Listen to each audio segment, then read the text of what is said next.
اللہ اکبر اللہ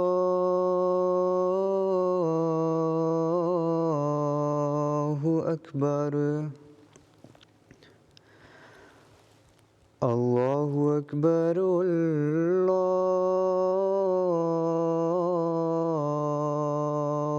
اکبر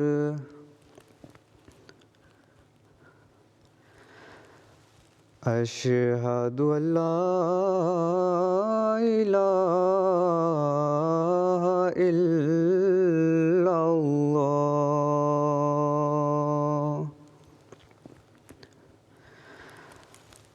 اشہد ان لا الہ الا اللہ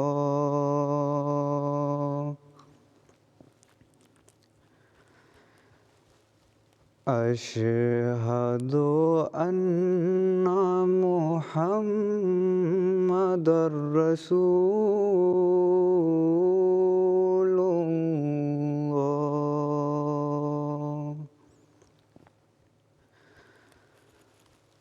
اشہد ان محمد رسول اللہ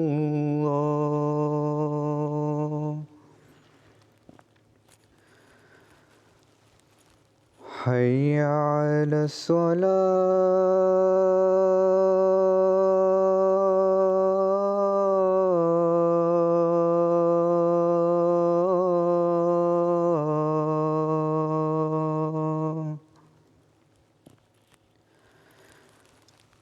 حی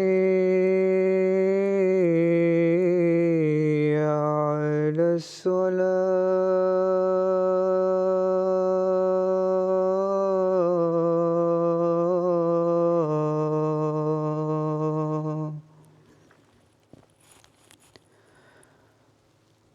حی علی الفلاح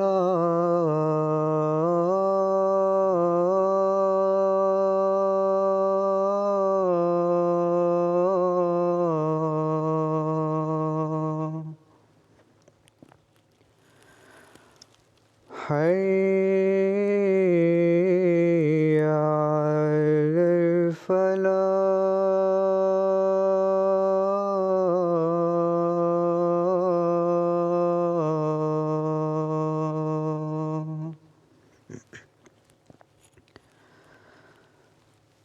اللہ اکبر اللہ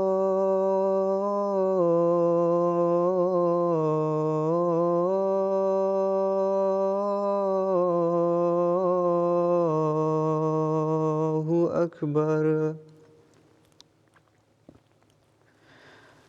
لا الہ الا اللہ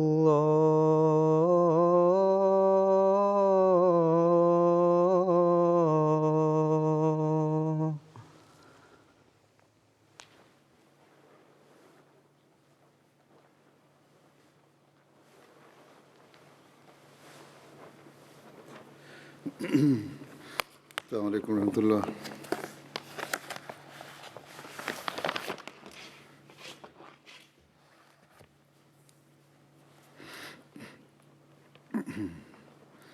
اشہد ان لا الہ الا اللہ وحدہ لا شریک لہ واشہد ان محمدا عبدہ ورسولہ.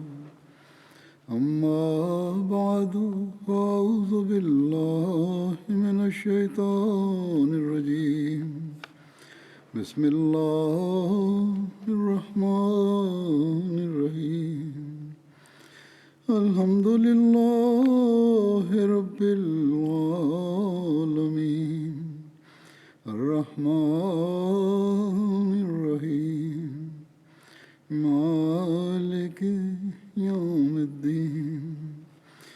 إياك نعبد وإياك نستعين اهدنا الصراط المستقيم صراط الذين أنعمت عليهم غير المغضوب عليهم ولا الضالين.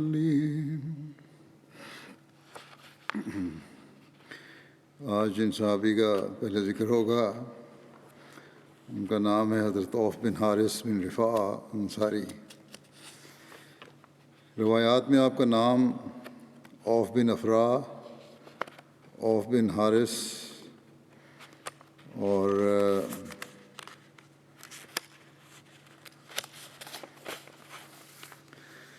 اوس بن افرا بیان ہوا ہے. افرا آپ کی والدہ کا نام تھا. آپ کا تعلق انصار کے قبیلہ بنو نجار سے تھا. حضرت معاذ اور حضرت معوذ حضرت عوف کے بھائی تھے. حضرت عوف انصار کے ان 6 افراد میں شامل تھے جنہوں نے سب سے پہلے مکہ آ کر بیعت کی. اب بیعت عقبہ میں بھی شامل تھے. جب آپ نے اسلام قبول کیا تو حضرت اسد بن زرارہ اور حضرت عمارہ بن حزم کے ساتھ مل کر بنو مالک بن نجار کے بت توڑے. غزوہ بدر کے دن جب جنگ جاری تھی تو حضرت عوف بن افرا نے رسول اللہ صلی اللہ علیہ وسلم سے پوچھا، یا رسول اللہ صلی اللہ علیہ وسلم، اللہ تعالیٰ اپنے بندے کی کس بات سے زیادہ خوش ہوتا ہے؟ تو رسول اللہ صلی اللہ علیہ وسلم نے فرمایا، اس بات سے کہ اس کا ہاتھ جنگ میں مصروف ہو اور زرہ کے بغیر بے خوف لڑ رہا ہو. یعنی جنگ کے اگر میدان میں ہے تو بے خوف ہونا چاہیے. پھر اس پر حضرت عوف بن افرا نے اپنی زرہ اتار دی اور آگے بڑھ کر لڑنا شروع کر دیا یہاں تک کہ شہید ہو گئے. غزوہ بدر میں ابو جہل نے عوف بن حارث اور آپ کے بھائی حضرت معوذ کو شہید کیا تھا.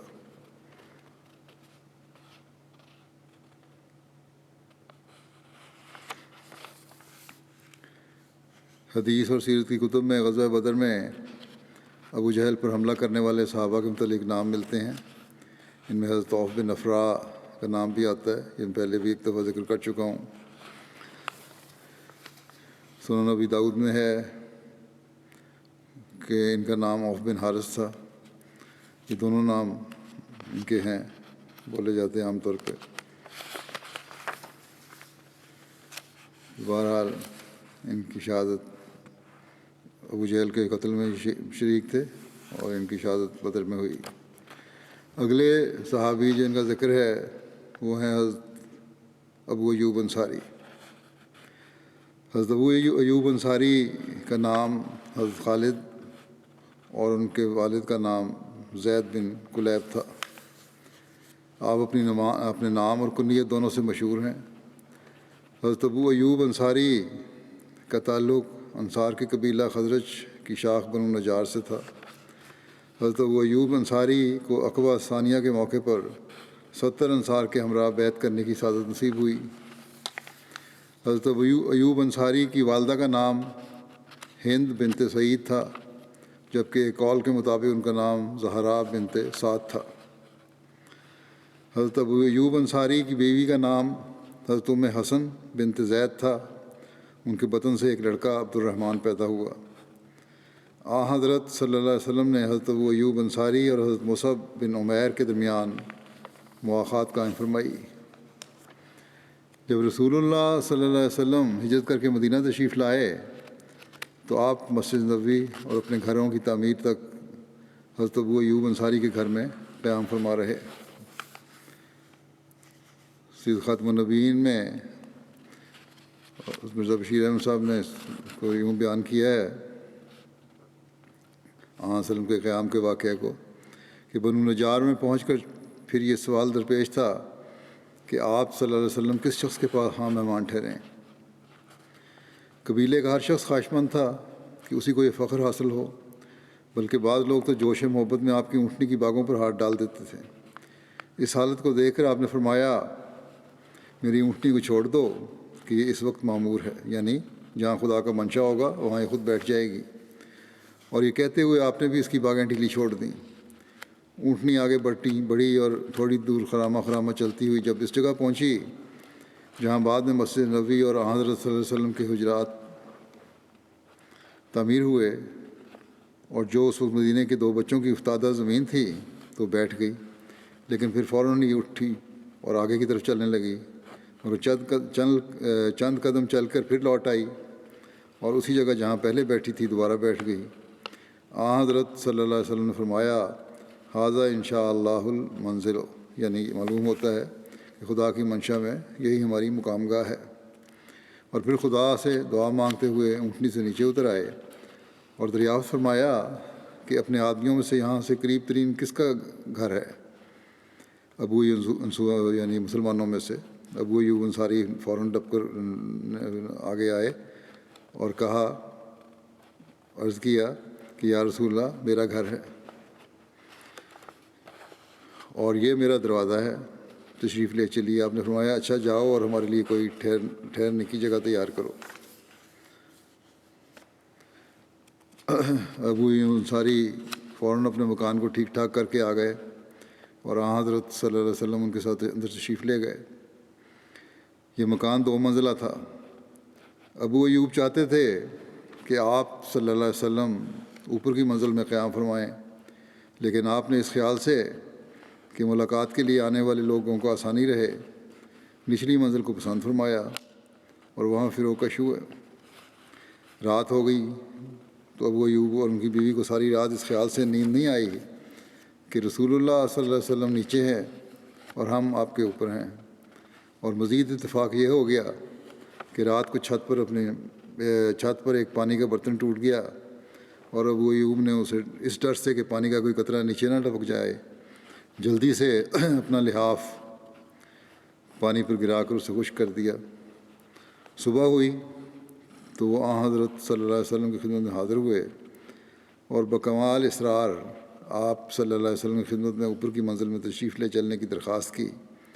آپ نے پہلے تو تحمل کیا، لیکن بالآخر ابو ایوب کے اس اصرار کو دیکھ کر رضامند ہو گئے۔ اس مکان میں آپ نے 7 ماہ تک، یا ابن اسحاق کی روایت کی روح سے ماہ صفر 2 ہجری تک قیام فرمایا۔ گویا جب تک مسجد نبوی اور اس کے ساتھ والے حجرے تیار نہیں ہو گئے، آپ صلی اللہ علیہ وسلم اسی جگہ یعنی حضرت ایوب انصاری کے مکان میں ہی مقیم رہے۔ ابو ایوب آپ کی خدمت میں کھانا بھجواتے تھے اور پھر جو کھانا بچ کر آتا تھا وہ خود کھاتے تھے اور محبت و اخلاص کی وجہ سے اسی جگہ کی انگلیاں ڈالتے تھے جہاں سے آپ صلی اللہ علیہ وسلم نے کھایا ہوتا تھا۔ دوسرے اصحاب بھی عموماً آپ کی خدمت میں کھانا بھیجا کرتے تھے۔ اس واقعے کو مسلم موعود رضی اللہ عنہ نے بھی بیان فرمایا ہے۔ بعض باتیں نہیں ہوتی ہیں، اس لیے میں یہ بھی سارا پڑھ دیتا ہوں۔ عموماً تو وہی واقعہ بیان ہوا ہے، لیکن ان کا اپنا ایک انداز ہے حضرت مسلم موعود کا۔ آپ لکھتے ہیں کہ جب آپ مدینہ میں داخل ہوئے، ہر شخص کی یہ خواہش تھی کہ آپ اس کے گھر میں ٹھہریں۔ جس گلی میں سے آپ کی اونٹنی گزرتی تھی، اس گلی کے خاندان اپنے گھروں کے آگے کھڑے ہو کر رسول اللہ صلی اللہ علیہ وسلم کا استقبال کرتے تھے اور کہتے تھے یا رسول اللہ یہ ہمارا گھر ہے اور یہ ہمارا مال ہے اور یہ ہماری جانیں ہیں جو آپ کی خدمت کے لیے حاضر ہیں، یا رسول اللہ اور ہم آپ کی حفاظت کرنے کے قابل ہیں، آپ ہمارے ہی پاس ٹھہریں۔ بعض لوگ جوش میں آگے بڑھتے اور آپ کی اونٹنی کی باگ پکڑ لیتے تاکہ آپ کو اپنے گھر میں اتروا لیں، مگر آپ صلی اللہ علیہ وسلم ہر ایک شخص کو یہی جواب دیتے کہ میری اونٹنی کو چھوڑ دو، یہ آج خدا تعالیٰ کی طرف سے مامور ہے، یہ وہیں کھڑی ہوگی جہاں خدا تعالیٰ کا منشا ہوگا۔ آخر مدینے کے ایک سرے پر بنو نجار کے یتیموں کی ایک زمین کے پاس جا کر اونٹنی ٹھہر گئی۔ آپ نے فرمایا خدا تعالیٰ کا یہی منشا معلوم ہوتا ہے کہ ہم یہاں ٹھہریں۔ پھر فرمایا یہ زمین کس کی ہے؟ زمین کچھ یتیموں کی تھی۔ ان کا ولی آگے بڑھا اور اس نے کہا یا رسول اللہ یہ فلاں فلاں یتیم کی زمین ہے اور آپ کی خدمت کے لیے حاضر ہے۔ آپ صلی اللہ علیہ وسلم فرمایا ہم کسی کا مال مفت نہیں لے سکتے۔ آخر اس کی قیمت مقرر کی گئی اور آپ صلی اللہ علیہ وسلم نے اس جگہ پر مسجد اور اپنے مکانات بنانے کا فیصلہ کیا۔ اس کے بعد آپ صلی اللہ علیہ وسلم نے فرمایا، سب سے قریب گھر کس کا ہے؟ ابو ایوب انصاری آگے بڑھے اور کہا، یا رسول اللہ، میرا گھر سب سے قریب ہے اور آپ کی خدمت کے لیے حاضر ہے۔ آپ صلی اللہ علیہ وسلم نے فرمایا، گھر جاؤ اور ہمارے لیے کوئی کمرہ تیار کرو۔ ابو ایوب کا مکان 2 منزلہ تھا۔ انہوں نے رسول اللہ صلی اللہ علیہ وسلم کے لیے اوپر کی منزل تجویز کی، مگر آپ صلی اللہ علیہ وسلم نے اس خیال سے کہ ملنے والوں کو تکلیف ہوگی نچلی منزل پسند فرمائی۔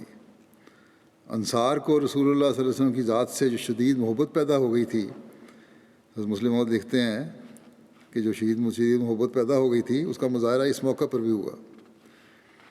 رسول اللہ صلی اللہ علیہ وسلم کے اصرار پر حضرت ابو ایوب مان تو گئے کہ آپ صلی اللہ علیہ وسلم نچلی منزل میں ٹھہریں، لیکن ساری رات میاں بیوی اس خیال سے جاگتے رہے کہ رسول اللہ صلی اللہ علیہ وسلم ان کے نیچے سو رہے ہیں۔ پھر وہ کس طرح اس بے ادبی کے مرتکب ہو سکتے ہیں کہ وہ چھت کے اوپر سوئے؟ یہ محبت کا ایک اظہار تھا۔ رات کو ایک برتن پانی کا گر گیا تو اس خیال سے کہ چھت کے نیچے پانی نہ ٹپک پڑے، حضرت ابو ایوب نے دوڑ کر اپنا لحاف اس پانی پر ڈال کر پانی کی رطوبت کو خشک کیا۔ صبح کے وقت پھر وہ رسول اللہ صلی اللہ علیہ وسلم کی خدمت میں حاضر ہوئے اور سارے حالات عرض کیے، جس پر رسول کریم صلی اللہ علیہ وسلم نے اوپر جانا منظور فرما لیا۔ حضرت ابو ایوب روزانہ کھانا تیار کرتے اور آپ کے پاس بھجواتے، پھر جو آپ کو بچا ہوا کھانا آتا وہ سارا گھر کھاتا۔ کچھ دنوں کے بعد اصرار کے ساتھ باقی انصار نے بھی مہمان نوازی میں اپنا حصہ طلب کیا، اور جب تک رسول اللہ صلی اللہ علیہ وسلم کے اپنے گھر کا انتظام نہ ہو گیا، باری باری مدینے کے مسلمان آپ کے گھر میں کھانا پہنچاتے رہے۔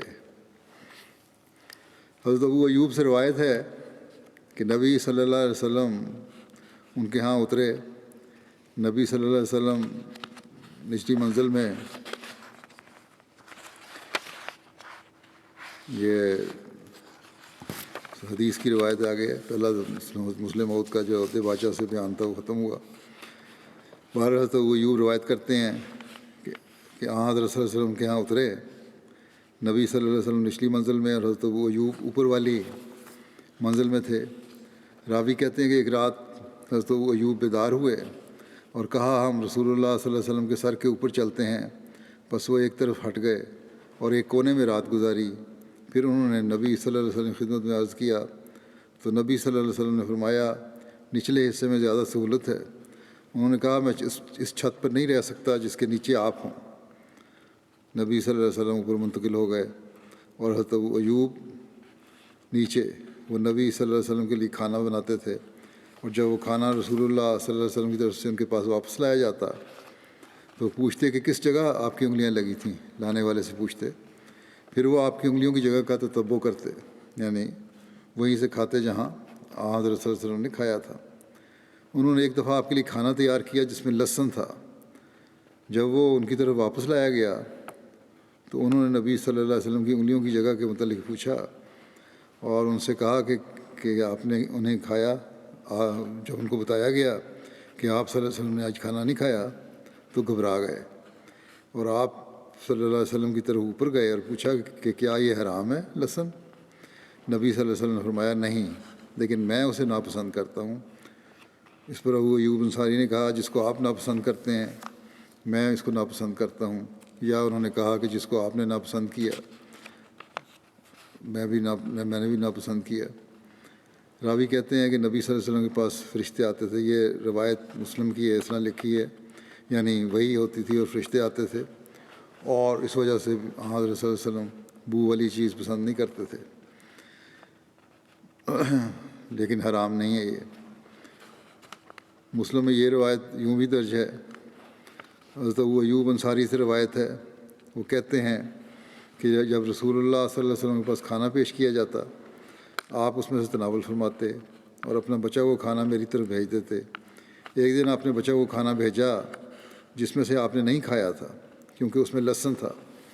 میں نے آپ کی خدمت میں عرض کیا کہ کیا یہ حرام ہے؟ آپ صلی اللہ علیہ وسلم نے فرمایا نہیں، لیکن میں اس کی بو کی وجہ سے اسے ناپسند کرتا ہوں۔ تو انہوں نے عرض کیا ابو ایوب نے کہ میں بھی ناپسند کرتا ہوں جو آپ ناپسند فرماتے ہیں۔ ایک دوسری روایت میں جو مسند احمد بن حنبل کی ہے، یہ واقعہ یوں بیان ہوا ہے۔ ابو ایوب انصاری سے مروی ہے کہ نبی کریم صلی اللہ علیہ وسلم ہمارے گھر کی نچلی منزل میں فروکش ہوئے اور میں بالا خانے میں تھا۔ ایک مرتبہ بالا خانے میں پانی گر گیا تو میں اور ام ایوب ایک چادر لے کر پانی خشک کرنے لگے، اس ڈر سے کہ وہ پانی ٹپک کر نبی کریم صلی اللہ علیہ وسلم پر نہ گرنے لگے۔ پھر میں ڈرتا نبی کریم صلی اللہ علیہ وسلم کی خدمت میں حاضر ہوا اور عرض کیا یا رسول اللہ، ہمارے لیے مناسب نہیں ہم آپ کے اوپر رہیں، آپ صلی اللہ علیہ وسلم بالا خانے میں منتقل ہو جائیں۔ چنانچہ نبی کریم صلی اللہ علیہ وسلم کے ارشاد پر آپ کا سامان بالا خانے میں منتقل کر دیا گیا اور آپ کا سامان بہت سی مختصر تھا۔ پھر میں نے عرض کیا یا رسول اللہ صلی اللہ علیہ وسلم، جب آپ مجھے کھانا بھیجتے تو میں جائزہ لیتا اور جہاں آپ کی انگلیوں کے نشان دیکھتا میں اپنا ہاتھ وہیں رکھتا، لیکن آج جو کھانا آپ نے مجھے بھیجا ہے اسے جب میں نے دیکھا تو مجھے آپ کی انگلیوں کے نشان اس میں نظر نہیں آئے۔ رسول اللہ صلی اللہ علیہ وسلم نے فرمایا یہ بات صحیح ہے، دراصل اس میں پیاز تھا۔ یہاں پیاز کا بیان ہوا لہسن کے بجائے۔ میں نے ناپسند کیا کہ اسے کھاؤں اس فرشتے کی وجہ سے جو میرے پاس آتا ہے، البتہ تم لوگ اسے کھاؤ۔ حضرت ابو ایوب انصاری کو رسول اللہ صلی اللہ علیہ وسلم کے ساتھ غزوہ بدر، غزوہ احد اور غزوہ خندق سمیت تمام غزوات میں شامل ہونے کی سعادت نصیب ہوئی۔ حضرت ابو ایوب انصاری بیان کرتے ہیں کہ ہم نے بدر کے روز صفیں بنائیں تو ہم میں سے بعض لوگ صف سے آگے نکل گئے۔ رسول اللہ صلی اللہ علیہ وسلم نے ان لوگوں کی طرف دیکھ کر فرمایا میرے ساتھ یعنی میرے پیچھے رہو، میرے سے آگے نہ نکلو۔ حضرت صفیہ کے رخسانہ کی رات کا ذکر ہے، وہ یہ پہلے بیان کر چکا ہوں، ایک ذکر میں مختصر جو ان کا بیان کیا تھا میں نے، لیکن دوبارہ بیان کرتا ہوں۔ حضرت ابو جب حضرت صفیہ کے رخسانہ ہوا تو اس رات حضرت ابو انصاری حضرت کے خیمہ کے باہر ننگی تلوار لیے تمام رات پہرا دیتے رہے اور خیمے کے چاروں طرف گھومتے رہے۔ جب صبح ہوئی تو رسول اللہ صلی اللہ علیہ وسلم نے حضرت ابو ایوب کو خیمہ کے باہر دیکھا تو آپ صلی اللہ علیہ وسلم سے فرمایا اے ابو ایوب کیا بات ہے؟ انہوں نے عرض کی یا رسول اللہ، میں اس عورت سے آپ کے متعلق خوفزدہ ہوا کیونکہ اس کا باپ اور اس کا شوہر اور اس کی قوم کے لوگ قتل ہوئے ہیں اور یہ کفر سے نئی نکلی ہے، اس لیے میں رات بھر آپ کی حفاظت کا خیال سے پہرا دیتا رہا۔ اس پر آپ صلی اللہ علیہ وسلم نے حضرت ابو ایوب انصاری کے حق میں دعا کی فرمائی کہ اللہم احفظ ابا ایوبا کما باتا یحفظنی، کہ اے اللہ ابو ایوب کی حفاظت فرما جس طرح اس نے پوری رات میری حفاظت کرتے ہوئے گزاری۔ امام سہیلی کہتے ہیں چنانچہ اللہ تعالیٰ نے نبی کریم صلی اللہ علیہ وسلم کی اس دعا کے مطابق حضرت ابو ایوب کی حفاظت فرمائی، یہاں تک کہ رومی آپ کی قبر کی حفاظت کرتے اور وہ آپ کے وسیلے سے پانی مانگتے تو ان پر بارش ہوتی۔ حضرت محمود کہتے ہیں کہ انہوں نے حضرت اتبان بن مالک انصاری رضی اللہ عنہ سے سنا، اور وہ ان لوگوں میں سے تھے جو رسول اللہ صلی اللہ علیہ وسلم کے ساتھ جنگ بدر میں موجود تھے۔ کہتے تھے کہ میں اپنی قوم بنو سالم کو نماز پڑھایا کرتا تھا اور میرے اور ان کے درمیان نالا تھا، جب بارشیں ہوتیں تو ان کی مسجد کی طرف عبور کر کے جانا میرے لیے مشکل ہوتا، اس لیے میں رسول اللہ صلی اللہ علیہ وسلم کی خدمت میں حاضر ہوا اور میں نے آپ سے عرض کیا کہ میں اپنی بینائی کمزور پاتا ہوں اور وہ نالا جو میرے اور میری قوم کے درمیان ہے جب بارشیں آتی ہیں بہنے لگتا ہے اور میرے لیے وہ عبور کرنا مشکل ہو جاتا ہے، اس لیے میری خواہش ہے کہ آپ صلی اللہ علیہ وسلم آئیں اور میرے گھر میں ایسی جگہ نماز پڑھیں جسے میں نماز کی جگہ بنا لوں۔ رسول اللہ صلی اللہ علیہ وسلم نے فرمایا کہ میں آؤں گا۔ پھر رسول اللہ صلی اللہ علیہ وسلم اور حضرت ابو بکر رضی اللہ عنہ دن چڑھے میرے پاس آئے۔ اور رسول اللہ صلی اللہ علیہ وسلم نے اندر آنے کی اجازت چاہی۔ میں نے اجازت دی، آپ بیٹھے نہیں، اور آپ صلی اللہ علیہ وسلم نے فرمایا کہ کون سی اپنے گھر میں سے کون سی جگہ پسند کرتے ہیں آپ کہ میں وہاں نماز پڑھوں؟ آپ صلی اللہ علیہ وسلم نے ان سے پوچھا، تم نماز پڑھنے کے لیے بلایا تھا، تو کون سی جگہ ہے جہاں تم چاہتے ہو کہ میں نماز پڑھوں؟ میں نے آپ صلی اللہ علیہ وسلم کو اس جگہ کی طرف اشارہ کیا جہاں میں چاہتا تھا کہ آپ نماز پڑھیں۔ رسول اللہ صلی اللہ علیہ وسلم کھڑے ہو گئے اور اللہ اکبر کہا، اور ہم نے آپ کے پیچھے صف باندھی۔ آپ نے 2 رکعتیں پڑھائیں، پھر سلام پھیرا، اور جس وقت آپ نے سلام پھیرا ہم نے بھی سلام پھیرا، اور میں نے آپ کو خزیرہ یعنی گوشت اور آٹے کا ایک کھانا ہے وہ کھانے کے لیے روک لیا جو آپ کے لیے تیار ہو رہا تھا۔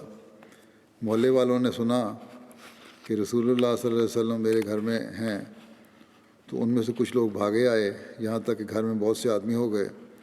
ان میں سے ایک آدمی نے کہا، مالک کہاں ہے؟ میں اسے نہیں دیکھتا۔ تو کسی نے کہا وہ منافق ہے۔ پوچھا ایک اور صحابی کے بارے میں، کہاں ہے وہ؟ انہوں نے کہا وہ تو منافق ہے، اللہ اور اس کے رسول سے اس کو محبت نہیں ہے، اس لیے وہ نہیں آیا۔ اس پر رسول اللہ صلی اللہ علیہ وسلم نے فرمایا، ایسا مت کہو، کیا تمہیں علم نہیں کہ اس نے لا الہ الا اللہ کا اقرار کیا ہے؟ وہ اس اقرار سے اللہ تعالیٰ کی رضامندی چاہتا ہے۔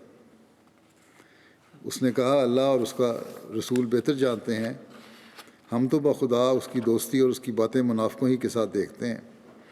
رسول اللہ صلی اللہ علیہ وسلم نے فرمایا، اللہ تعالیٰ نے آگ اس شخص پر حرام کر دی ہے جس نے لا الہ الا اللہ کا اقرار کیا جس سے وہ اللہ تعالیٰ کی رضامندی چاہتا ہو۔ حضرت محمود بن ربیع کہتے تھے کہ میں نے یہ بات کچھ اور لوگوں سے بیان کی جن میں رسول اللہ صلی اللہ علیہ وسلم کے ساتھی حضرت ابو ایوب انصاری بھی تھے، جو اس جنگ میں تھے جس میں وہ ملک روم میں فوت ہوئے، اور یزید بن معاویہ ان کے سردار تھے۔ تو حضرت ابو ایوب نے میری بات کا انکار کیا اور کہا کہ بخدا میں نہیں سمجھتا کہ رسول اللہ صلی اللہ علیہ وسلم نے کبھی ایسا کہا ہو جو تم نے بیان کیا ہے کہ یعنی آگ اس پہ حرام ہوئی جو صرف لا الہ الا اللہ کے۔ بہرحال کہتے ہیں کہ یہ بات مجھ پر بہت گراں گزری، میں بڑا پریشان تھا اس بات سے۔ میں نے اللہ تعالیٰ کے لیے اپنے اوپر ایک منت مانی کہ اگر اللہ تعالیٰ نے مجھے سلامت رکھا اور اس جنگ سے واپس لوٹا تو یہ بات میں حضرت عتبان بن مالک رضی اللہ عنہ سے پوچھوں گا، بشرطے کہ میں نے ان کی قوم کی مسجد میں ان کو زندہ پایا۔ چنانچہ میں لوٹا اور حج یا عمرہ کا احرام باندھا، پھر میں چل پڑا یہاں تک کہ مدینہ آیا اور بنو سالم کے محلے میں گیا، تو میں کیا دیکھتا ہوں کہ حضرت عتبان بوڑھے ہو گئے ہیں اور آپ کی بینائی جاتی رہی ہے۔ آپ اپنی قوم کو نماز پڑھا رہے تھے۔ جب نماز سے فارغ ہو کر انہوں نے سلام پھیرا تو میں نے انہیں سلام کیا اور انہوں نے بتایا کہ میں کون ہوں۔ پھر میں نے ان سے وہ بات پوچھی تو انہوں نے اس کو اسی طرح بیان کیا جس طرح کہ پہلی دفعہ مجھ سے بیان کیا تھا کہ ہاں یہ ٹھیک ہے، میں نے خود سنا ہے رسول اللہ صلی اللہ علیہ وسلم سے کہ جس نے لا الہ الا اللہ پڑھا اس پہ آگ حرام ہو گئی۔ لیکن حضرت ابو ایوب اس کو نہیں مانتے تھے۔ اس پر حضرت مرزا بشیر احمد صاحب نے بھی اپنا رائے لکھی ہے کہ حدیث میں یہی آتا ہے کہ من قال لا الہ الا اللہ یبتغی بذالک وجہ اللہ۔ اس پہ مرزا بشیر احمد صاحب لکھتے ہیں، آگے اس کی ترجمہ پورے حدیث کا پڑھ دیتا ہوں، اس میں یہ بھی وضاحت آ جائے گی۔ یعنی محمود بن ربیع روایت کرتے ہیں کہ میں نے عتبان بن مالک سے یہ سنا کہ رسول اللہ صلی اللہ علیہ وسلم فرماتے تھے کہ اللہ تعالیٰ نے ہر اس شخص پر دوزخ کی آگ حرام کر دی ہوئی ہے جو سچی نیت سے خدا کی رضا کی خاطر لا الہ الا اللہ کا اقرار کرتا ہے۔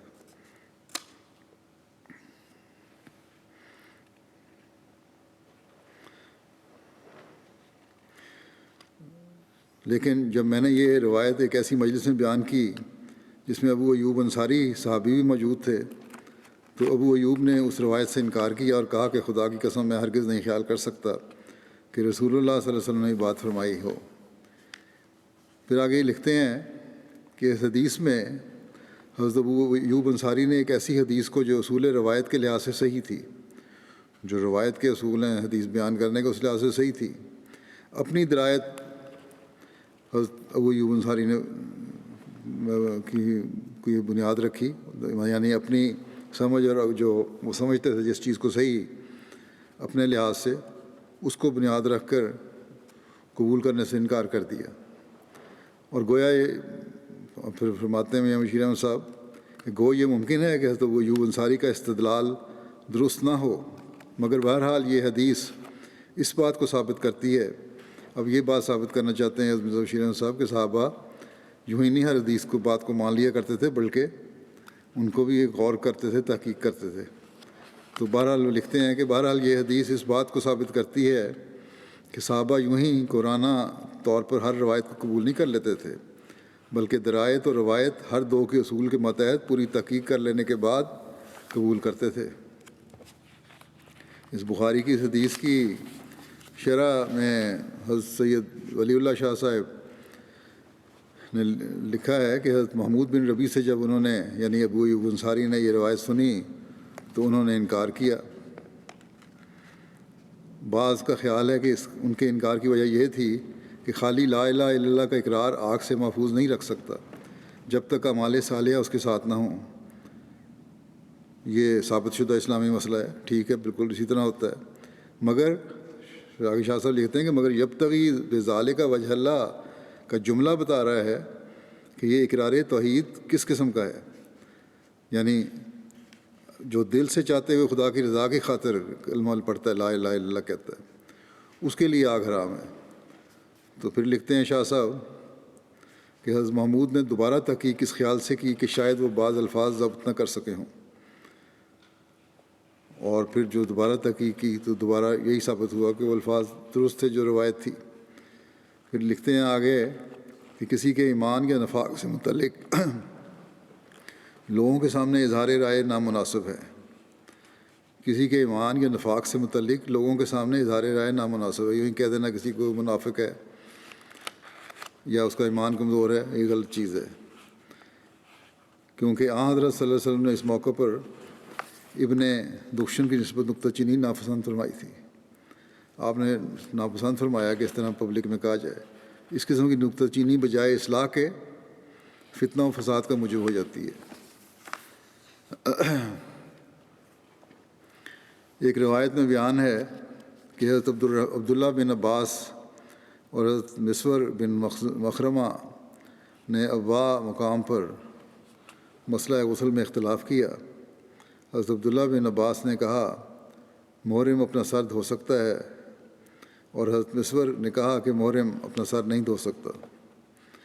راوی کہتے ہیں کہ حضرت عبداللہ بن عباس نے مجھے حضرت ابو ایوب انصاری کے پاس بھیجا، میں نے انہیں دو لکڑیوں کے درمیان نہاتے ہوئے پایا، ان پر کپڑے سے پردہ کیا گیا تھا۔ میں نے ان کو السلام علیکم کہا تو انہوں نے فرمایا کون ہے؟ میں نے کہا عبداللہ بن حنین۔ حضرت عبداللہ بن عباس نے مجھے آپ کے پاس بھیجا ہے کہ میں آپ سے پوچھوں کہ رسول اللہ صلی اللہ علیہ وسلم اپنا سر کس طرح دھوتے تھے جب کہ آپ احرام کی حالت میں ہوتے تھے؟ کیوں کہتے ہیں احرام باندھا ہو تو سر نہیں دھونا چاہیے۔ تو حضرت ابو ایوب نے اپنا ہاتھ کپڑے پر رکھا، اسے نیچے جھکایا یہاں تک کہ ان کا سر مجھے نظر آیا، یعنی جہاں پیچھے تھے وہ سکرین جو بنائی تھی اس کو نیچے کر کے آپ نے اپنا سر دکھایا مجھے۔ پھر انہوں نے ایک آدمی سے کہا جو ان پر پانی ڈال رہا تھا کہ پانی ڈالو، تو اس نے ان کے سر پر پانی ڈالا۔ پھر انہوں نے اپنے دونوں ہاتھوں سے اپنے سر کو ملایا، ہاتھوں کو آگے لائے اور پیچھے لے گئے اور کہا کہ اس طرح میں نے حضرت صلی اللہ علیہ وسلم کو کرتے دیکھا ہے۔ ایک دفعہ آگے پھر پیچھے لے گئے سر دھوتے ہوئے۔ حضرت سعید بن مسیب بیان کرتے ہیں کہ ایک دفعہ حضرت ابو ایوب نے رسول کریم صلی اللہ علیہ وسلم کی ریش مبارک میں کوئی چیز تنکا وغیرہ دیکھا تو انہوں اسے الگ کر دیا اور آپ صلی اللہ علیہ وسلم کو دکھایا۔ اس پر نبی کریم صلی اللہ علیہ وسلم نے فرمایا کہ ابو ایوب سے اللہ وہ چیز دور کرے جسے وہ ناپسند کرتا ہے۔ ایک روایت میں ہے کہ آپ نے فرمایا اے ابو ایوب تمہیں تکلیف نہ پہنچے۔ حضرت ابو ایوب انصاری جنگ جمل اور جنگ صفین اور جنگ نہروان میں حضرت علی کے لشکر کے آگے والے حصے میں شامل تھے۔ حضرت علی کو حضرت ابو ایوب انصاری کی ذات پر جو اعتماد تھا وہ اس بات سے ظاہر ہوتا ہے کہ جب حضرت علی نے کوفہ کو اپنا دارالخلافہ قرار دیا اور وہاں منتقل ہو گئے تو حضرت ابو ایوب انصاری کو مدینہ کا گورنر بنا دیا اور وہ 40 ہجری تک مدینہ کے گورنر رہے، یہاں تک کہ یسر بن ابو ارطاح کی قیادت میں امیر معاویہ کی شامی فوج نے مدینہ پر حملہ کیا تو اس وقت حضرت ابو ایوب انصاری مدینہ چھوڑ کر حضرت علی کے پاس کوفہ چلے گئے۔ حضرت صلی اللہ علیہ وسلم کے بعد صحابہ اکرام کو دربار خلافت سے ماہانہ وظائف ملتے تھے۔ حضرت ابو ایوب کا وظیفہ پہلے 4000 تھا، حضرت علی نے اپنے زمانہ خلافت میں 20,000 کر دیا۔ پہلے 8 غلام ان کی زمین کی کاشت کے لیے مقرر تھے، حضرت علی نے 40 غلام کر دیے۔ حضرت حبیب بن ابو ثابت سے روایت ہے کہ حضرت ابو ایوب امیر معاویہ کے پاس آئے اور ان سے اپنے اوپر قرض کی شکایت کی تو انہوں نے وہ نہ دیکھا جو وہ پسند کرتے تھے اور انہوں نے وہ دیکھا جسے وہ ناپسند کرتے تھے۔ اس پر حضرت ابو ایوب انصاری نے کہا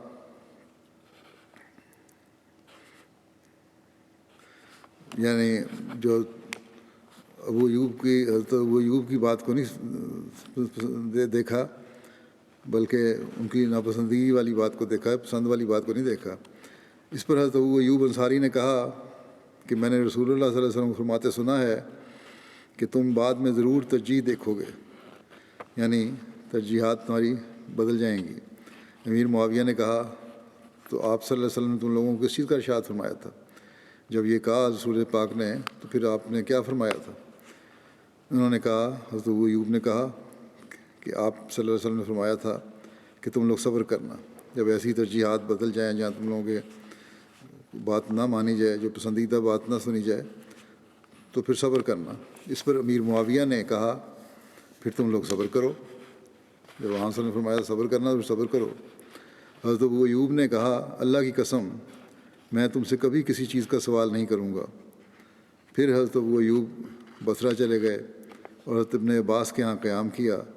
حضرت ابن عباس نے ان کے لیے اپنا گھر خالی کیا اور کہا میں آپ کے ساتھ ضرور ویسا ہی سلوک کروں گا جیسا آپ نے رسول اللہ صلی اللہ علیہ وسلم کے ساتھ کیا تھا، یا مہمان نوازی آپ نے رسول اللہ کی تھی ویسی مہمان نوازی میں آپ کی کروں گا۔ حضرت ابن عباس نے اپنے اہل خانہ کو حکم دیا تو وہ باہر چلے گئے اور حضرت ابن عباس نے کہا گھر میں جو کچھ ہے وہ سب آپ کا ہے، اور انہوں نے حضرت ابو ایوب کو 40,000 درہم اور 20 غلام دیے۔ اپنا انہوں نے اور انتظام کر لیا اور ان کو نہ صرف گھر دیا بلکہ 40,000 درہم بھی دیے اور 20 غلام بھی دیے۔ حضرت مسلم موعود رضی اللہ عنہ وانفقوا فی سبیل اللہ ولا تلقوا بایدیکم الی التہلکۃ وآسنوا ان اللہ یحب المحسنین کی تفسیر بیان کرتے ہیں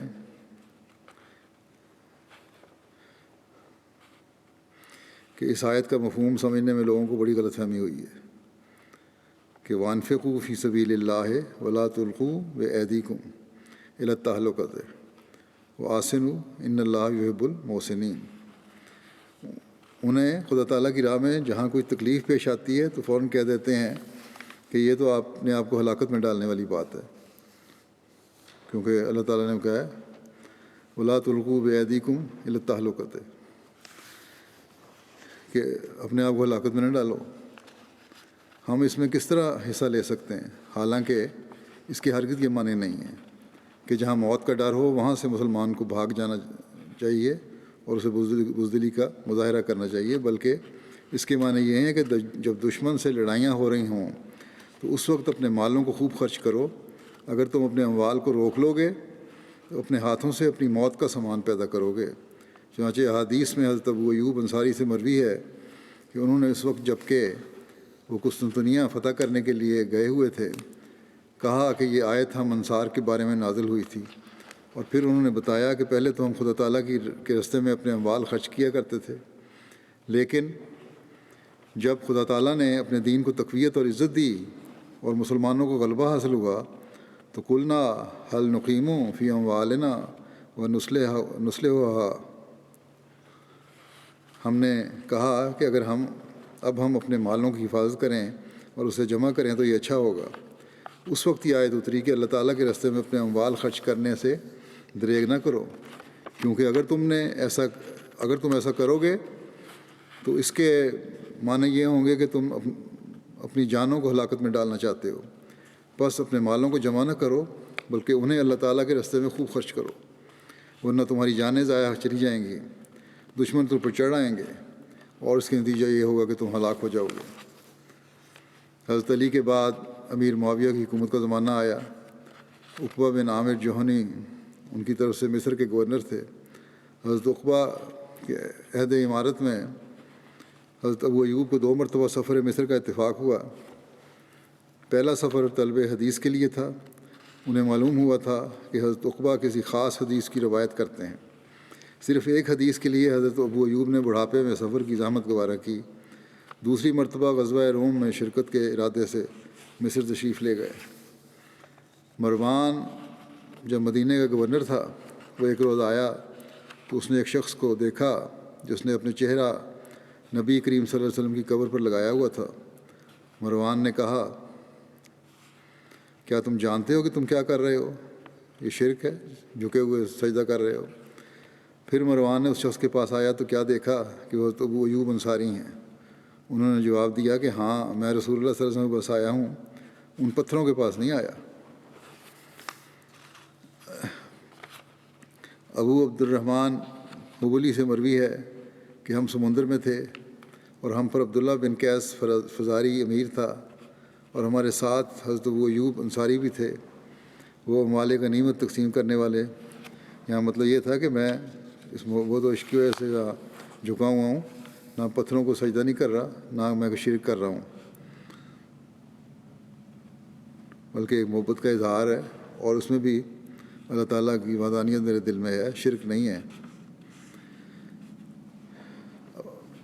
ابو عبد الرحمن حبلی سے مروی ہے کہ ہم سمندر میں تھے اور ہم پر عبداللہ بن قیس فزاری امیر تھا اور ہمارے ساتھ حضرت ابو ایوب انصاری بھی تھے۔ وہ مال غنیمت تقسیم کرنے والے کے پاس سے گزرے جو قیدیوں کی نگرانی کر رہا تھا۔ حضرت ابو ایوب انصاری کیا دیکھتے ہیں کہ ایک عورت رو رہی ہے۔ انہوں نے پوچھا، اس عورت کو کیا ہوا؟ لوگوں نے بتایا کہ اس عورت کو اور اس کے بیٹے کو الگ کر دیا گیا ہے۔ راوی کہتے ہیں اس پر انہوں نے بچے کا ہاتھ پکڑا اور اسے اس کی ماں کے ہاتھ میں دے دیا۔ اس کے بعد میں مال غنیمت تقسیم کرنے والا عبداللہ بن قیس کے پاس گیا اور انہوں نے یہ سب بتایا تو انہوں نے حضرت ابو ایوب کو بلا بھیجا اور پوچھا، آپ نے ایسا کیوں کیا؟ تو انہوں نے کہا، میں نے رسول اللہ صلی اللہ علیہ وسلم کو فرماتے ہوئے سنا کہ جس نے ماں اور اس کے بیٹے کے درمیان جدائی ڈالی تو اللہ تعالیٰ اس کے اور اس کے پیاروں کے درمیان قیامت کے دن جدائی ڈال دے گا۔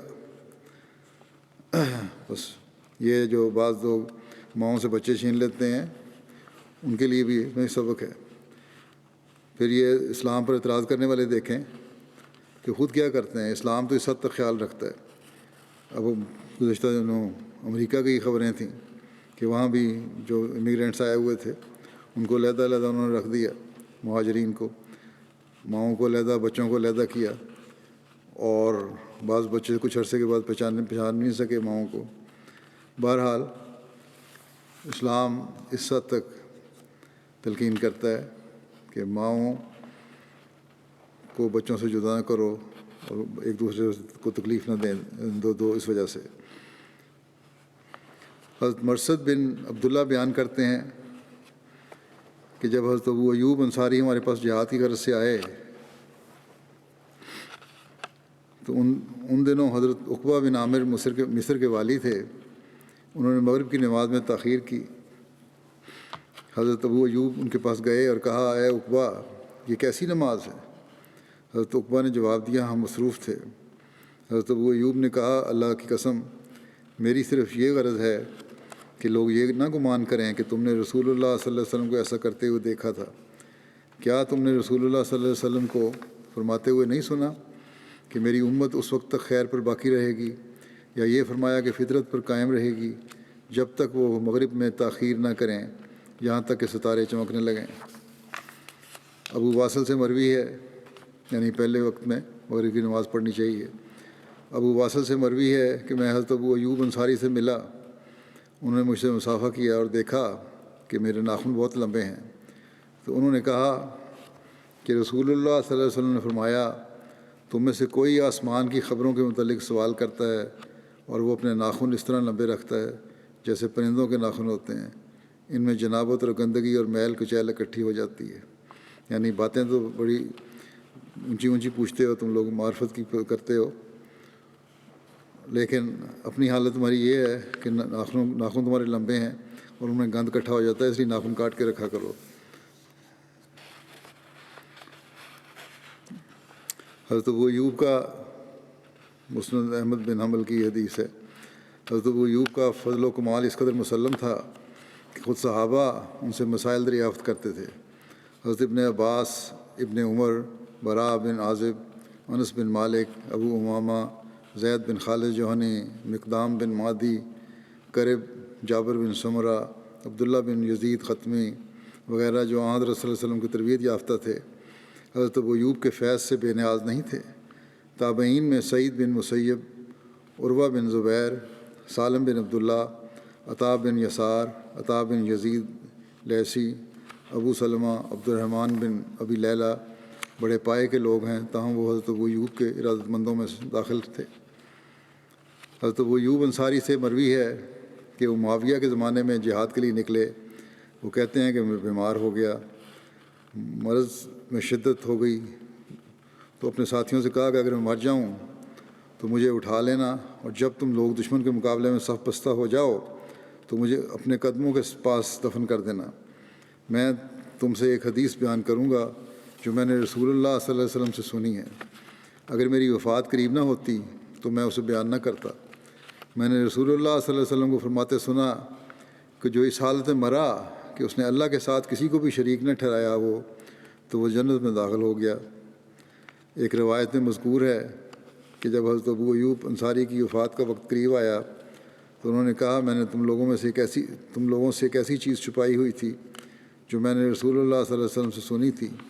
آپ نے فرمایا، اگر تم لوگ گناہ کرتے تو اگر تم لوگ گناہ نہ کرتے تو اللہ تبارک و تعالیٰ ایسی قوم کو پیدا کرتا جو گناہ کرتی اور پھر اللہ اسے بخش دیتا۔ یعنی اللہ تعالیٰ اپنی رحمانیت اور بخشش کی صفت کو اس حد تک اس کو پاس کرتا ہے۔ راوی محمد بیان کرتے ہیں کہ حضرت ابو ایوب انصاری غزوہ بدر میں شریک ہوئے۔ آپ مسلمانوں کی کسی لڑائی میں پیچھے نہیں رہے سوائے اس کے کہ آپ کسی دوسری لڑائی میں شامل ہوتے، یعنی اگر ایک وقت میں دو مختلف جنگ ہو رہی ہوتی تو وہ کسی نہ کسی جنگ میں لازمی شامل ہوتے تھے۔ صرف ایک سال وہ لڑائی میں شامل نہیں ہوئے کیونکہ لشکر پر ایک نوجوان سپہ سالار بنا دیا گیا تھا، وہ اس سال بیٹھے رہے۔ اس سال کے بعد وہ افسوس کرتے اور کہتے کہ مجھے اس بات سے کیا غرض کہ مجھ پر کون عامل مقرر کیا گیا، مجھے اس بات سے کیا غرض کہ مجھ پر کون عامل مقرر کیا گیا، مجھے اس بات سے کیا غرض کہ مجھ پر کون عامل مقرر کیا گیا۔ 3 دفعہ انہوں نے یہ بات کہی۔ بیان کیا جاتا ہے کہ جس جوان کی امارت کی اس روایت میں ذکر کیا گیا ہے وہ عبد الملک بن مروان تھا۔ راوی کہتے ہیں کہ پھر حضرت وہ بیمار ہو گئے۔ لشکر پر یزید بن معاویہ امیر تھا، وہ ان کے پاس ان کی عادت کو آیا اور پوچھا کہ آپ کی کوئی ضرورت ہو تو بیان کریں۔ انہوں نے کہا کہ میری ضرورت یہ ہے کہ جب میں مر جاؤں تو مجھے سوار کرنا، پھر جہاں تک گنجائش ملے دشمن کے ملک میں لے جانا، پھر جب گنجائش نہ پاؤ تو وہیں دفن کر دینا اور واپس آ جانا۔ جب حضرت ابو ایوب کی وفات ہو گئی تو اس نے انہیں سوار کیا اور جہاں تک گنجائش ملی وہ دشمن کے ملک میں لے گیا اور انہیں دفن کیا، پھر واپس آ گیا۔ راوی کہتے ہیں کہ حضرت ابو ایوب انصاری کہا کرتے تھے کہ اللہ تعالیٰ نے فرمایا ہے کہ انفروا خفافا وثقالا، یعنی نکل کھڑے ہو ہلکے بھی اور بھاری بھی۔ انفروا خفافا وثقالا، اور میں اپنے آپ کو ہلکا بھی پاتا ہوں اور بھاری بھی۔ ایک روایت میں مذکور ہے کہ اہل مکہ میں سے کسی شخص نے سے مروی ہے کہ یزید بن معاویہ جس وقت حضرت ابو ایوب انصاری کے پاس آیا تو انہوں نے اس سے کہا کہ لوگوں سے میرا سلام کہنا، وہ مجھے لے کر چلیں اور جتنا دور وہ مجھ سے لے جا سکتے ہیں لے جائیں۔ تو یزید نے لوگوں کو سب بتایا جو حضرت ابو ایوب نے ان سے کہا تھا۔ لوگوں نے مانا اور ان کے جنازے کو جس حد تک وہ لے جا سکتے تھے وہ لے گئے۔ حضرت ابو ایوب انصاری نبی کریم صلی اللہ علیہ وسلم کے بعد اپنی وفات تک جہاد سے چمٹے رہے، یہاں تک کہ ان کی وفات قسطنطنیہ میں ہوئی۔ ایک روایت میں مذکور ہے کہ 52 ہجری میں یزید بن معاویہ نے اپنے والد امیر معاویہ کی خلافت میں قسطنطنیہ کی جنگ لڑی۔ اسی سال حضرت ابو ایوب انصاری کی وفات ہوئی۔ یزید بن معاویہ نے ان کا نماز جنازہ پڑھایا۔ ان کی قبر روم میں قلعہ قسطنطنیہ کے پاس ہے۔ راوی کہتے ہیں کہ مجھے معلوم ہوا کہ اہل روم ان کی قبر کی حفاظت اور مرمت کرتے ہیں اور قحط کے ایام میں وہ آپ کے ذریعے پانی طلب کرتے ہیں۔ ایک روایت کے مطابق حضرت ابو ایوب انصاری نے امیر معاویہ کے عہد میں یزید کی کمان میں رومی حکومت کے خلاف جنگ میں حصہ لیا اور قسطنطنیہ کے شہر کے پاس 50 یا 51 ہجری میں وفات پائی اور وہیں دفن ہوئے۔ ایک روایت کے مطابق یزید نے گھوڑ سواروں کو حکم دیا جو حضرت ابو ایوب انصاری کی قبر پر آگے پیچھے دوڑتے رہے یہاں تک کہ ان کی قبر کا نشان مٹ گیا۔ ایک روایت میں یہ بھی ہے کہ جس رات حضرت ابو ایوب کو دفن کیا گیا اس کی صبح رومیوں نے مسلمانوں سے پوچھا تم لوگ رات کو کیا کرتے رہے؟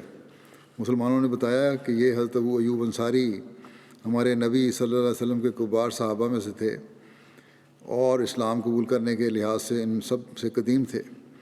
ہم نے انہیں دفن کیا جیسا کہ تم دیکھ چکے ہو، اور اللہ کی قسم اگر قبر کھودی گئی تو جب تک ہمارے پاس حکومت ہے عرب کی سرزمین میں تمہارے یہ ناقوس نہیں بجے گا۔ مجاہد کہتے ہیں کہ جب ان کے ہاں قحط پڑتا تو ان کی قبر سے تھوڑی سی مٹی ہٹاتے تو بارش ہو جاتی۔ یہ وہاں بھی ایک روایت قائم ہے، کہاں تک صحیح ہے اللہ بہتر جانتا ہے۔ حضرت ابو ایوب انصاری 50 یا 51 ہجری یا 52 ہجری میں غزوہ قسطنطنیہ میں فوت ہوئے۔ آخری قول اکثر لوگوں کا ہے، یعنی 52 ہجری کا۔ حضرت ابو ایوب انصاری کا مزار ترکی کے شہر استنبول میں ہے۔ مزار ایک چبوترے میں ہے جسے پیتل کی جالی دار دروازے سے بند کیا ہوا ہے۔ ترکی کے اکثر لوگ سکون قلب کے لیے یہاں حاضر ہوتے ہیں۔ اب بدری صحابہ کا یہ ذکر تو ختم ہو گیا، لیکن چاروں خلفاء کا انشاءاللہ بیان کروں گا، جو پہلے مختصر بیان ہوا تھا بعض کا، اور تفصیلی بیان کروں گا۔ اسی طرح شروع میں بعض صحابہ کا مختصر ذکر ہوا تھا، اگر ان کے بارے میں کچھ اور مواد میسر آیا تو وہ بھی بیان کر دوں گا۔ ان کے جب لکھا جائے گا تو اس حصے میں چلا جائے گا وہ ان صحابہ کی سیرت میں، اور چند ایک ہی ہوں گے وہ لوگ۔ اب بعض مرحومین کا میں ذکر کرنا چاہتا ہوں جن کی گزشتہ دنوں وفات ہوئی، اور ان کے نماز جنازہ بھی پڑھاؤں گا نمازوں کے بعد۔ پہلا ہے مکرم عبدالحی منڈل صاحب، معلم سلسلہ ہیں انڈیا کے۔ 25 ستمبر 2020 کو ہارٹ اٹیک کی وجہ سے 53 سال کی عمر میں وفات پا گئے۔ انا للہ و انا الیہ راجعون۔ مرحوم نے سال 1999 میں تحقیق کر کے جماعت میں شمولیت اختیار کی۔ 2003 میں جامعۃ المبشرین سے فارغ التحصیل ہونے کے بعد وفات تک محنت اور اخلاص اور لگن سے خدمت سلسلہ کرتے رہے۔ اس لحاظ سے مرحوم کا عرصہ خدمت 17 سال بنتا ہے۔ مرحوم انتہائی مخلص، دیندار، اطاعت گزار، نمازوں کے پابند اور سلسلہ سے محبت رکھنے والے معلم تھے۔ عثمانگان میں اہلیہ کے علاوہ 2 بیٹے اور 2 بیٹیاں شامل ہیں۔ اللہ تعالیٰ مغفرت اور رحم کا سلوک فرمائے اور ان کے بچوں کو بھی سکون قلب عطا فرمائے، بیوی بچوں کو۔ اگلا جنازہ ہے مکرم سراج الاسلام صاحب، معلم سے ضلع مرشد آباد بنگال کا، جو 14 اکتوبر 2020 کو 60 سال کی عمر میں بقضاء الہی وفات پا گئے۔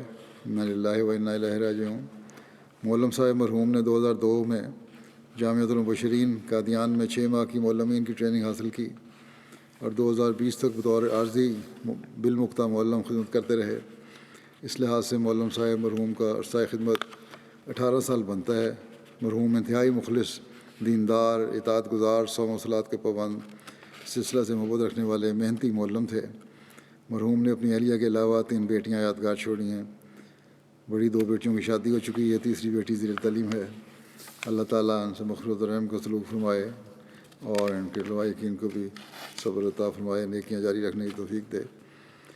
تیسرا جنازہ ہے حضرت مسیح علیہ السلام کے نواسے اور حضرت نواب محمد علی خان صاحب کے پوتے حضرت نواب امت الحفیظ بیگم صاحبہ اور حضرت نواب عبداللہ خان صاحب کے بیٹے مکرم شاہد احمد خان پاشا صاحب کا، جو 26 اکتوبر کو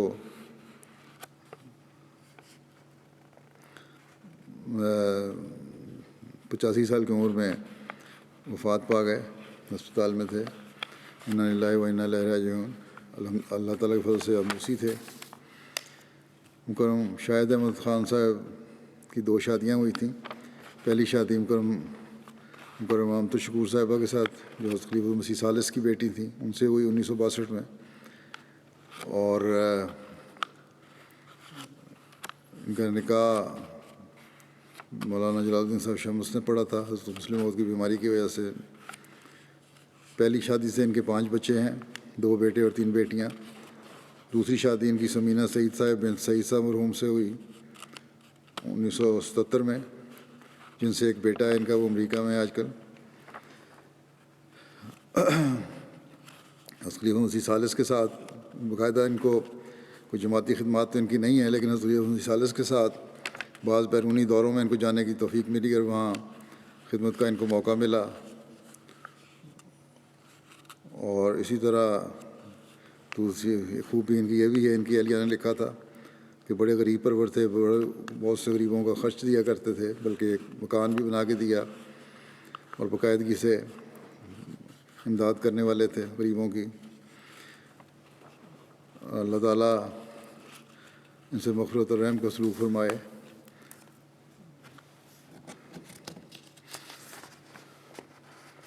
ان کے بچوں کو بھی جماعت اور خلافت سے وابستہ رکھے۔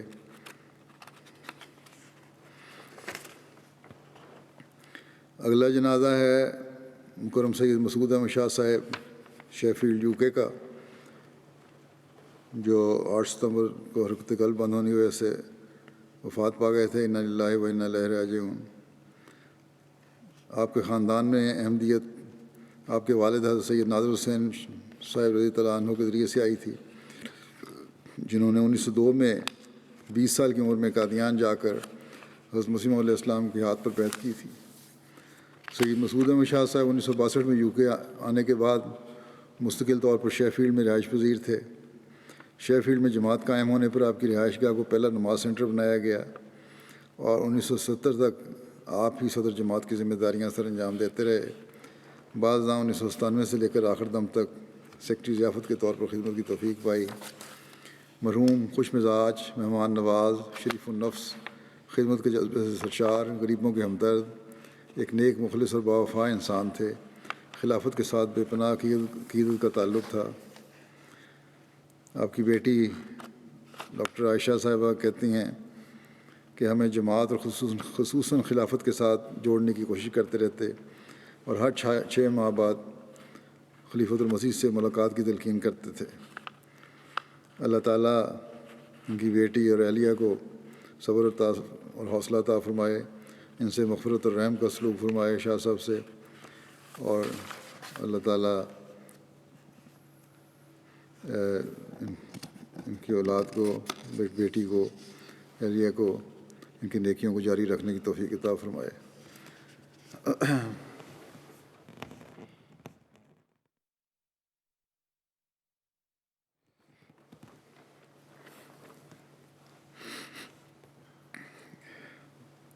الحمد لله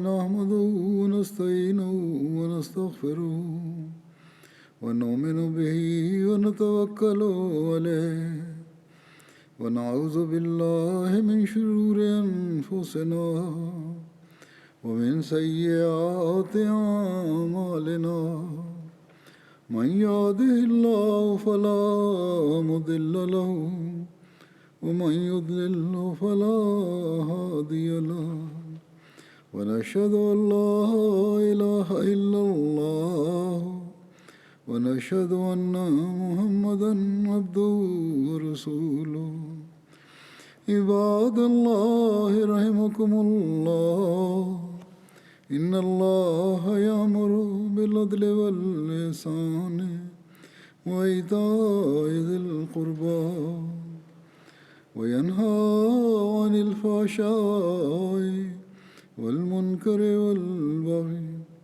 يعظكم لعلكم تذكرون اذكروا الله يذكركم وادعوه يستجب لكم ولذكر الله أكبر